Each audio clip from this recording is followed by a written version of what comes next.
Hey guys, I'm back again finally. We're gonna play some more gamesies. Alright, I think this is the one I'm on. Okay. I rolled out of bed and quickly left my room, wandering the halls and listening closely. She was a demon, but I was listening very intently. There was no way she would have been able to sneak up on me. I know you're here. Where are you? I could feel myself growl. It wasn't a matter of fear that she'd take away the boys anymore. Her very existence had lit a fire of rage within my gut, which only grew as each day went by. This feud was getting on my nerves, and I knew it would not end well for one of us. Man, this is going on like we don't even get to have any time, being cute with the boys because we're so worried about her. I wasn't going to lose to that demon bitch. Oh dear, what are these cussings? What are you doing here? James. My mind stopped.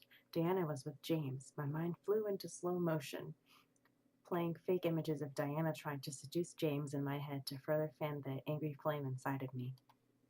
I instinctively followed James's voice and approached the study. The door was open just a crack, wide enough to peek in without being noticed. I peeked inside to see James by the bookshelf with Diana in one of the armchairs looking to him. Silly man, why do you think I'm here? To be fairly honest, I don't really care. I'm hurt, wounded, truly. You don't care that I came to this pathetic little world just for you? No, go away. I'm sorry, let me make this clear. You are not welcome here, so I suggest leaving. Is that any way to speak to your fiancé? Whoa, whoa, whoa, girl. He doesn't want you. Please go on. It's not even cute anymore. You're just looking sad, hanging on to him. Dana wasn't his fiance anymore. Why was she speaking as if the arrangement was still going on? Our arrangement was broken when I left the Abyssal Plains. You are no longer my fiancé. What a stubborn man, just like your father. Well, you should know, he decreed that should you return home, you'll maintain your status and keep your birthright. Oh. James would be the heir again? Why? I don't want it. You don't want it? You'd give up the... I said I don't want my damned birthright. Mm. What birthright? It's imprisonment, a life sentence. Am I not allowed to be selfish for once in my lifetime? Okay, boy, you can be selfish. Let's calm down. It's your reason for your birth. Do you not realize what you have? I could feel James's anger emanating from the crack in the door, fighting with Diana's tension. Diana and James were both matched, staring each other down. I know exactly what I had. That's all behind me. I'm done with that. To hell with my birthright.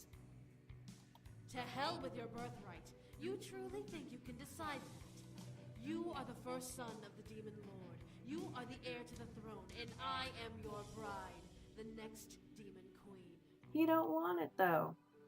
Why was Diana so desperate? It irked me to see how desperate she was to get James to return. Raestrow, you... All of a sudden, James ran at Diana and pinned her to the floor by her neck. I felt the need to jump in, but I knew James wasn't trying to do anything romantic. He wouldn't. It seems like he's trying to kill her. Maybe, I don't know. Okay, I don't know what to do in this case. Do we stop him? I don't know. His voice sent shivers down my spine as he continued to speak with his hand at her throat. And what gives you the right to use my name like that? Only demons of the same blood are permitted to use each other's true names. Oh, he let us use his name. That's so sweet. When our families arranged our marriage, I was given permission to use your name as mine. That's what you are, James. You are my husband. I am your queen. You are my Raestrow. I am your Izehur. I could hear James growling in anger, like he was ready to bite Diana's head off like a wolf would a small deer. I felt myself growl quietly to myself as well. However, James pushed himself off the floor and returned to the opposite side of the room, away from the prone Diana. I do not belong to you. I belong to her. Oh, okay, I'll take you. You don't even know me for that long, but I'll sure take you. That's fine with me. The human girl? You must be joking. A human like her can't possibly provide you what you need. She's a human. You're a demon. I felt the urge to storm in and shut her mouth. It would give away my position, but I was growing extremely tired of Diana. Barred in and set her straight, hold your position. I'm going to let James handle this because so far he seems to be saying, I got this. I don't need to be like, stand up for him. He's he can do it on his own. He's a man kind of thing. I didn't want to step in at the wrong time. James could handle Diana. I trusted him enough to fight for me. Yeah. I stood my ground and watched in silence. You seem to overestimate the value of your efforts. You will not convince me or any of my brothers to leave with you.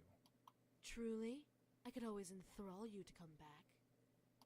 You and I both know that that costs energy, and from what I've gathered, you've spent a majority of your energy already just trying to find us and terrorize the human. Yeah, why did she keep me from going to school? I don't understand that, but okay. Observant, aren't you? That was true. She was constantly using her power. She didn't have a recharge option like the boys did with me. She must have been weak. She would lose her fight. Diana sighed before crossing her arms and leaning on one hip. This was a complete waste of my time. I should have just enthralled your little human girlfriend and made her jump off a cliff. James looked at Diana, glaring daggers into her soul as she raised her arms up gently as if to block his attempts to scare her. But the only thing is, let's say you do that. You make me jump off a cliff. Do you think he's going to then be like, all right, you're the one for me, girl. I'm going to return with you? Like, he'd probably want to stay even further away from you and not want to be around you at all. I mean, we'd both be unhappy. Though, I'm not surprised she hasn't come out of her little hiding spot to come and defend you. Yeah, of course I wouldn't. He's a grown man. And he's a demon. What am I going to do? Diana then looked over my direction, locking eyes with me. I froze in surprise. She knew I was there? Diana smirked as I stepped into the room. Humans are such fleeting creatures. She can never fully and truly love a demon. Diana then slid her gaze to James before sinking into the ground, the pentagram appearing around her feet. Let me know when you figure that out, my dear. I'll come running. And with that, Diana vanished, leaving James and I alone in that room, left in silence. I finally let out the air I was unconsciously holding in my chest, relaxing from the ordeal. James stepped to me and held me gently, surprising me. Are you okay? Yeah, thanks, Boopsie. I nodded in response, unable to speak so immediately after being surprised. James let out a sigh, relaxing in the embrace. I gently placed my hands around him, returning the embrace slightly. I wasn't sure what to do. All of this was spinning in my head and in circles before I decided to simply look up at the man holding me. James smiled back happily in response. James gently leaned in and kissed my forehead before slightly pulling away from the embrace. Come, you need to rest still. James then wrapped an arm around my shoulders and lowered his other arm underneath my knees. I easily held on to him as he lifted me up like a blushing bride and carried me out of the room towards my room. James was kind enough to know my mind and would not force the issue no matter what. He was too sweet, and I didn't deserve his kindness. Yeah, you do. Shoot. James gently lowered me to my bed before patting my head with a loving smile. I was beaming in happiness. As James kissed my forehead and turned to leave, I slowly sank into the covers, relaxing. The sound of footsteps echoed before finally I was alone. I rested my head against the pillows, enjoying the cool they provided as I closed my eyes. I would see about having him, sleep in the room with me or something, because Diana seems to be pretty determined. What if she, does something? I don't know. I'll be ready when I'm ready. Will it be soon? Who knew? All I knew at that moment was that I made a choice I felt was right. I will not leave here empty-handed. I tried to open my eyes at the sound, but I felt my eyes remain shut. I instinctively wanted to move, but my body felt frozen. I knew it. Why? What was Diana doing? I felt my body lift up from the bed, leaving me to hover and quake in fear. I wanted to scream, but my voice was frozen as well. I felt Diana move to angle her face over mine.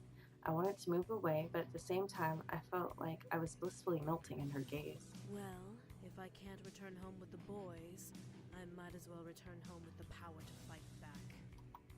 Diana finally leaned in and kissed me. I tightened my closed eyes, feeling the need to bite her lips, but finding no muscles in my face listening to my mental commands. What did she do to me? I didn't want to enjoy it, but every single nerve in my body was flaring in excitement and pleasure as she kissed me. I felt my energy drain slowly but forcefully from my body. Was she using her magic to force energy out of my body? It seemed like forever, but finally, Diana pulled away from the kiss with an audible lick of her lips. She lowered me back onto the patio and chuckled. For some reason, I could feel her presence. She felt stronger, more powerful. It was almost like looking at a new Diana. As I was lowered back onto the bed, Diana chuckled at me. I grew even more fearful. What, was she going to go for the boys now? To my surprise, her presence vanished and I felt at ease. It was like an on and off switch Diana pulled on me. Was this normal? Hell no. She was a major nut job. I relaxed slightly, trying to sleep again. No, maybe you should get up and go tell the boys what happened. Thankfully, I succeeded. Okay, the rest of the story can almost be passed over. With Diana gone, my life returned to normal with school and my friends not remembering what had happened. It was as if magic never even appeared in my world. James cared for me and we remained close to each other. It was sweet, like a simple fairy tale ending. He didn't step over my boundaries and I deeply appreciated it. James remained faithful to me, living with me and serving me like a servant. I needed the help around the house anyway. It was almost funny to think about an ex-prince demon becoming a servant to a human girl.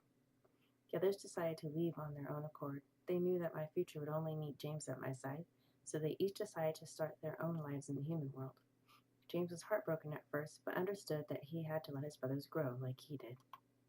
I felt bad as well for being closest to James than the others, but they reassured me that I was okay and that they would remain nearby should I ever need them. I was happy for that. But what of my future? Well, it was kind of made for me. Before I graduated, James decided to step into the light of the Anderson Toys Company, and with the help of his demon powers and leadership charisma, he managed to influence not only the entire board, but my father as well into letting him run for CEO. Okay, boy, that sounds like a plan. I already like this. I was beyond shocked. How James managed to do all that was beyond me. But when the vote was called, James had taken over the company I was destined to have. He vowed to respect the wishes of the late CEO and help the company become an even grander company. For a demon, it was simple to make a company grand. My grandfather would have been proud to see how James helped it shine.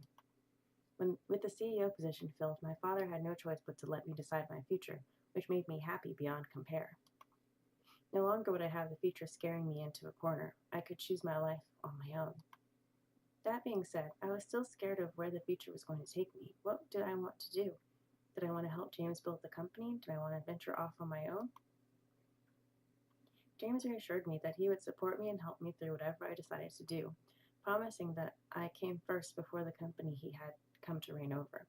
I was grateful and would never forget that promise. I was happy and nothing could shake me down from that happiness. One morning I woke up and took in all that had happened as if it were all a dream. The demons, the devils, the magic, it was all surreal to believe. It almost frightened me to think that it could have been all a dream. My fears vanished, however, as a knock appeared at my bedroom door. Come in. The door opened to reveal James with a small tray of food for me. A vase with a golden rose sat beside a hot plate of pancakes, eggs, and bacon, decorating my breakfast beautifully. Good morning. Morning, sweetie.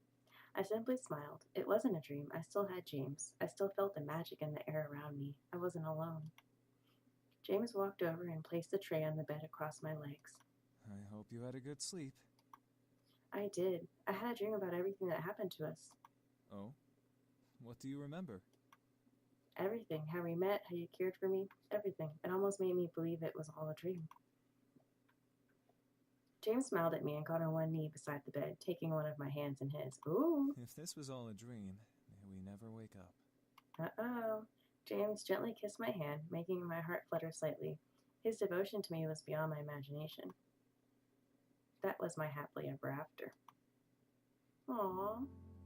That was really sweet. I was kind of hoping there would be some more actual seducing going on, but perhaps because James is like the sweet kind of guy, maybe that's why there was not a lot of that. Maybe if I had chosen Eric, that guy, or maybe Sam or somebody, it might have been more craziness going on. But I liked the ending. I'm hoping that was the the best, ending I could have gotten with him. I think it was. It seemed pretty nice. I liked the game overall. I think that I'll play it some more on my own to play the other guys and see like what kind of story happens with those guys. But I suggest you guys pick this up if you can, or download it or whatever. I got it on Steam for pretty cheap, and you can try out all the different guys yourselves, or not try out the girl. I think you can choose her, or you can do the demon thing that I did on accident. So yeah. Well, that's it for this playthrough. I hope you guys enjoyed. I'll be playing some more Nancy Drew, and then I'm probably gonna do How to Fool Boyfriend. Everybody keeps talking about how I should do that. I know it's old and everybody's done it already, but people are like, you've got to play this game. So I will. I'll probably also choose somebody who is not like the main character that everybody wants to get with. I'll probably also choose like whoever is like the most like basic, not basic, but like plain and simple type of person. Like that's who I want. That's who I'm probably gonna choose. Oh, again, I just wanted to say thank you to everybody who's been commenting and been subscribed to me and watching my videos and those things. I pretty much do this as a hobby, so I don't post videos, or I haven't been posting videos often, but lately I've been like, I want to get back into this and really post more videos for people. And thanks for supporting that. I'm not like super big or at all. I'm very very low on the YouTube totem pole, and but I don't know, it feels special to be able to post videos and see people commenting on things and stuff. So thanks, guys.